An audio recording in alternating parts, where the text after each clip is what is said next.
আসসালামু আলাইকুম। শীতের সিজন প্রায় শেষের দিকে। তো এখন 12 মাসেই টমেটো পাওয়া যায়। 4 কেজি পরিমাণে টমেটো নিয়েছি। টমেটোগুলো প্রথমে পরিষ্কার করে ভালোভাবে ধুয়ে ফালি ফালি করে কেটে নিয়েছি এবং ব্লেন্ডার করছি কাঁচা অবস্থায়। আমার কাছে এটা সহজ পদ্ধতি মনে হয়েছে। এটা ব্লেন্ডার করা শেষ এবং আমি ছেঁকে নিচ্ছি। এটা হচ্ছে মরিচ বাটা। কাঁচা ঝালের ভিতরে যে লাল ঝাল পাওয়া যায় সেই ঝালটাকে সুন্দর করে ব্লেন্ডার করে সরিষার তেলে ভালোভাবে ভেজে নিচ্ছি, যেন কোনো কাঁচা গন্ধ না থাকে।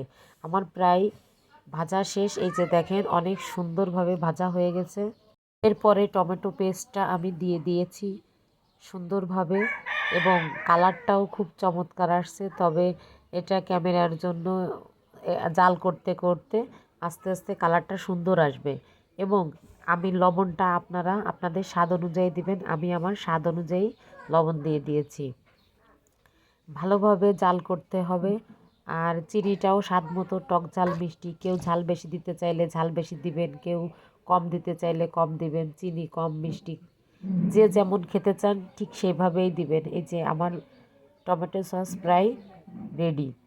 তো শেষের দিকে আমি ভিনেগার অ্যাড করেছি। আর এই দেখেন কত লোভনীয়।